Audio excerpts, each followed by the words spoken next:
Hey class, so I'll be comparing and contrasting the blood vessels, which are the arteries, veins, and the capillaries. So biggest difference here that we'll start with from the arteries and the veins is that the arteries, they carry rich oxygenated blood away from the heart, and then the veins, they carry poor deoxygenated blood towards the heart. And then the capillaries here, they are like an exchange site for nutrients, gases like oxygen and carbon dioxide, and then exchange of eliminating waste. They are highly permeable, and I'll go over on why in just a minute. So the arteries and the veins will have three different layers. So the first layer here is going to be the tunica interna in the purple, then the tunica media in the middle, and then the pink is going to be the tunica externa. Same here for the veins. They have those three layers, except the tunica interna, you'll see that it's a little more dilated. It has a fairly small tunica media and a really, really large tunica externa.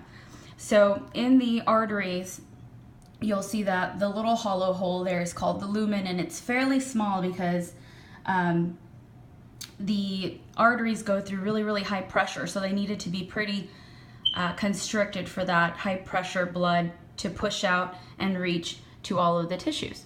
In turn, that's why it has really, really strong tunica media.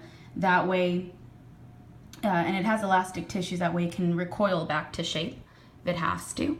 And then you've got the tunica externa. So the tunica externa is much larger here in the veins, and that's because it needs it for strength. It doesn't have any muscular walls in it, so then it needs this outer layer to be a lot bigger. In the veins, though, you'll see that it does, though, have valves. Unlike the arteries, they don't have valves, but the veins do, and that's so that it prevents any backflow of blood to go back, away from the heart. So it wants to go towards the heart, and it has these valves. That way it doesn't prevent that. The capillaries here just has one layer, and that's the endothelium, and that's so that it actually can exchange the waste and the nutrients it needs to.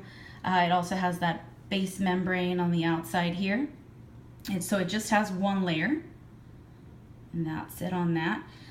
Here in the center, that's what the capillaries look like. Kind of looks like a network here, and it's where the smallest arteries and the smallest veins meet up. So the arteries, the arterioles, and the venules meet up in the center here, and that would be the capillaries. And that's where gases, nutrients, and waste exchange. I've got a little other model here, and this just represents the lumen. So this would be the lumen of the vein. It's very, very large because blood flow isn't fairly high, or it doesn't go through a lot of pressure in the veins, as opposed to the lumen here for the arteries. It's very, very small because it needs to be smaller for the pressure that it goes through from the heart. So this is kind of what the lumen looks like, and that's the valves for the vein. And I've gone through most of the structures here, comparing and contrasting. I hope you guys like my models. Have a great day.